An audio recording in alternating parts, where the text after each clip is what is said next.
Some traps are built to catch animals, others are built to stop thieves. But the most dangerous traps have one thing in common: they do not remember who built them. Once armed, they simply wait. And in these cases, the people who designed the traps eventually became their only victims.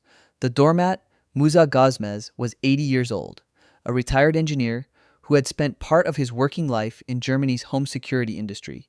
Every summer, Musa and his wife Emmy returned to their seaside house in western Turkey. It was supposed to be their peaceful escape. But during the months when the house sat empty, burglars kept getting inside. For Musa, that was a problem waiting for an engineering solution. And the solution he chose was extreme. He built a steel compartment into the wall facing the entrance. Inside it, he mounted a shotgun. Then he connected the weapon to the doormat near the front door. Step on the mat while the system was armed, and the mechanism would fire toward the person entering. There was already proof that the idea was dangerous. During construction, the weapon accidentally discharged and injured an electrician working with Musa. That should have been enough to end the project. It wasn't. Musa finished the trap anyway. To make the system usable, he added a remote control. When the couple left the house, he would activate it. Before returning inside, he would deactivate it.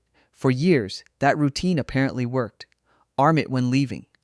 Disarm it before entering. Until one afternoon in 2011, Musa and Emmy returned from a walk. Musa unlocked the door. Then he stepped inside. For reasons nobody could ever fully explain, he had forgotten one small part of the routine. The remote, the trap was still active. The mechanism fired.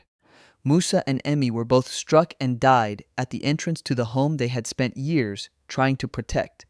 The machine had no idea who was standing on the mat. It only knew that someone had stepped there. And the security system Musa created to keep strangers outside killed the two people who actually belonged inside. The piano wire. In August 2013, hikers near Thatcher Park in New York discovered a crashed four-wheeler beside a man's body. A few feet away, stretched across the trail, was something easy to miss: a thin steel wire.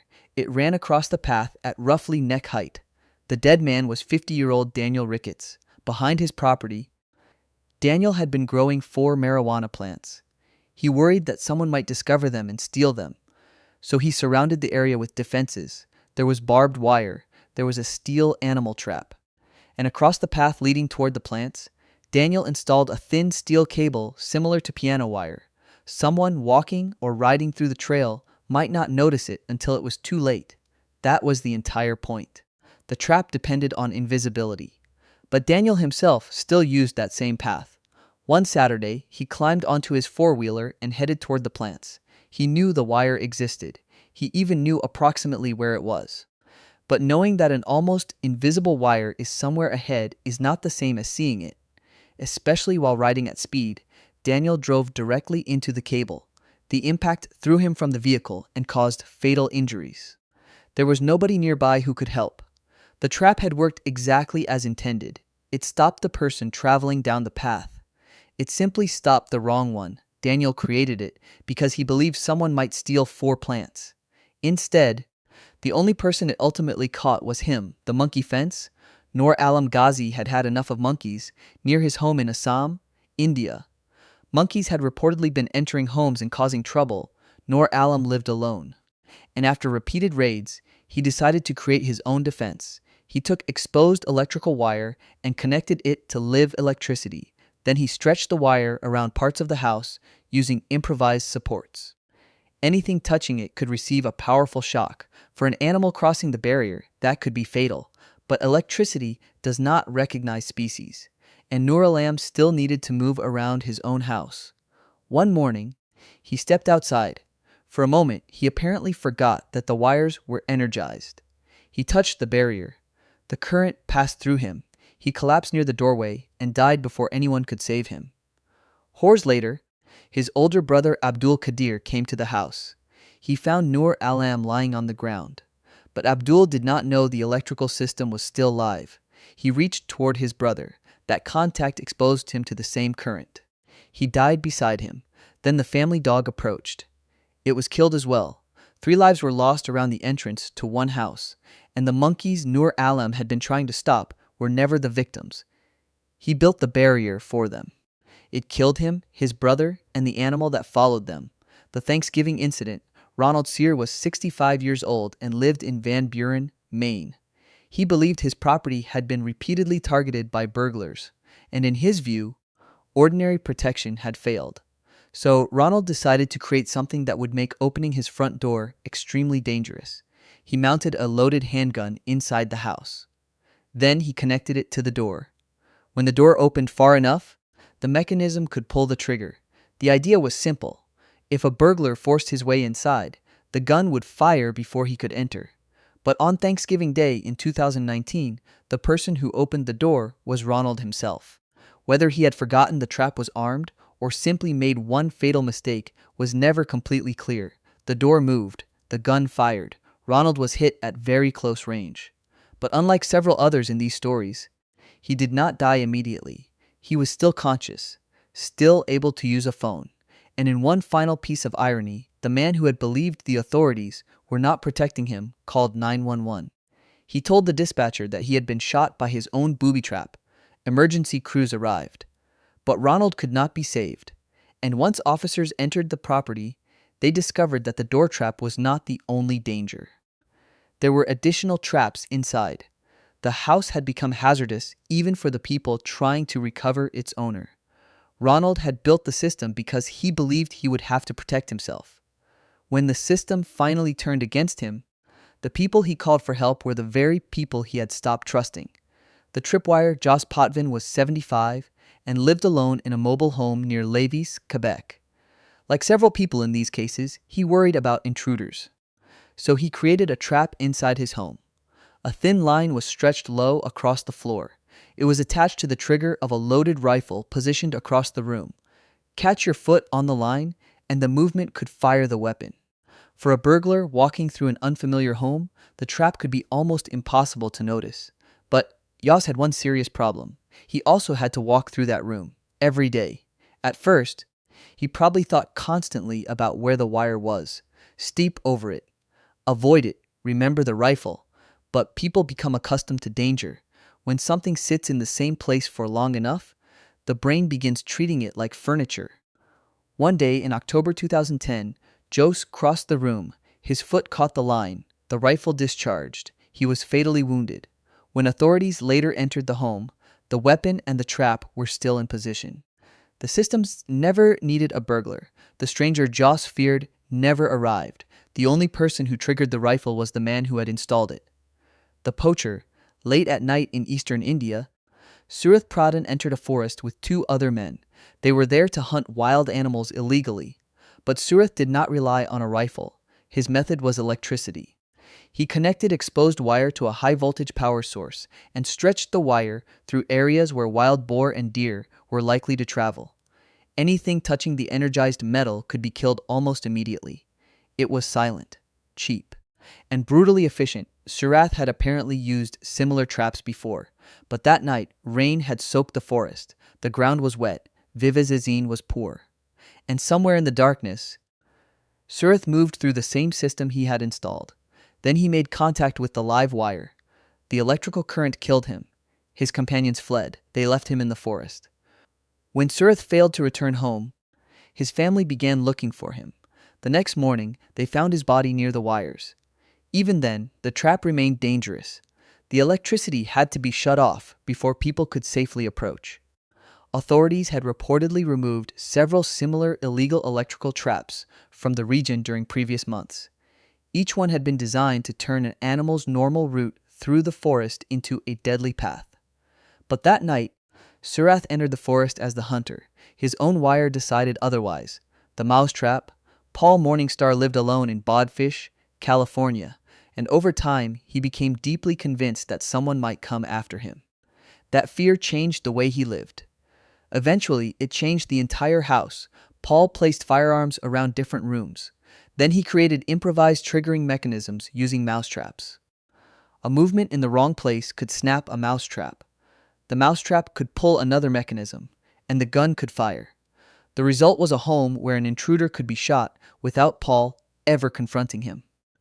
But there was a flaw that no amount of engineering could remove. Paul lived inside the trap. Every morning, He woke up surrounded by loaded weapons. Every time he moved through the building, he had to remember what could be touched and what could not. One wrong movement could turn his own defenses toward him. For years, he apparently survived that environment. Then, in 2013, the odds finally caught up with him. Paul moved too close to one of the systems. A mousetrap triggered. A firearm discharged. Paul was hit and died alone inside the house. When police eventually arrived, entering normally was too dangerous. The traps were still active. Every room potentially contained another weapon waiting for movement. So authorities used a bomb squad robot. The machine went inside before the humans did. Room by room, it helped identify and neutralize the hazards. Paul had spent years creating a house that people could not safely enter. Even after his death, he succeeded. The first thing capable of moving through his home safely was not a person. It was a machine, the Hoard. Homer and Langley Collyer lived together in a large house in Harlem. They came from a wealthy family. But as they grew older, the brothers withdrew almost completely from the outside world. Homer eventually became blind and physically disabled. Langley became his caretaker. He brought Homer food. He looked after the house. And over the years, the property filled with possessions, newspapers, broken furniture, boxes, machines, pieces of metal, thousands upon thousands of objects. Eventually, the collection weighed well over 100 tons. The house became less like a home and more like a maze carved through debris. The brothers also feared burglars. Langley responded by turning parts of the clutter into traps. He created narrow passageways through the piles. Then he arranged tripwires and unstable stacks so an intruder entering the wrong tunnel could cause heavy objects to collapse. The problem was that Langley used those tunnels too. Every day, he crawled through them to bring food to Homer. He knew the routes. He knew where the danger was. But the paths were cramped, dark, and surrounded by unstable piles. In 1947, Langley triggered one of his own traps. Heavy newspapers and other objects collapsed onto him. He became trapped beneath the debris and suffocated. But his death created a second tragedy. Homer was blind. He could barely move. And he depended on Langley for food. He did not know his brother was buried only a short distance away. He simply waited and waited. No food came. Eventually, Homer starved. Weeks later, authorities entered the house. Getting through the clutter took enormous effort. When both brothers were finally found, they were only a short distance apart.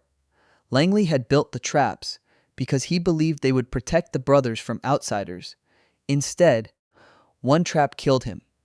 And his death left the brother he had devoted his life to caring for completely helpless. The Maze Louis Deathy was a 79-year-old engineer living near Charleroi, Belgium. He had once been surrounded by family. 14 children, dozens of grandchildren. But after a bitter divorce and years of conflict, Louis became estranged from many of them. There was also a dispute over the house where he lived. The property had belonged to his mother. When she died, it went to one of Louis' daughters. Louis fought the decision. He lost, and eventually, he decided that if the house would belong to someone else after his death, entering it should be dangerous. So he transformed the building into an enormous booby trap. Loaded shotguns were hidden behind doors. Others were connected to drawers. Fishing line was used as a trigger. Open the wrong cabinet, pull the wrong handle, or move the wrong object and a weapon could fire.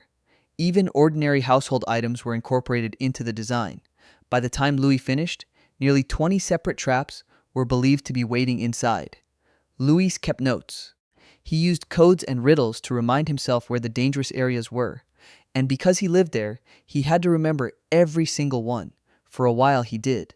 Then, in November 2002, Louis opened a drawer. It was one of the drawers he was not supposed to open. The hidden shotgun fired. Louis was struck in the neck and died inside the house. At first, authorities suspected suicide. Then a detective investigating the scene opened a chest. Another hidden gun discharged. The shot narrowly missed him. At that moment, the nature of the house became clear. This was not one weapon. It was an entire system. Bomb disposal specialists were brought in. For roughly 3 weeks, they worked through the property. Louis's notes helped them locate the traps. His riddles pointed toward different objects and rooms. One by one, the weapons were discovered and neutralized. 19 traps were reportedly accounted for. But Louis had suggested there might be 20, and that final device was never conclusively located. Maybe it never existed. Maybe Louis had miscounted. Or maybe somewhere inside that house, behind an ordinary door, cabinet, or forgotten piece of furniture, the last trap is still exactly where he left it, waiting for someone to make the wrong move.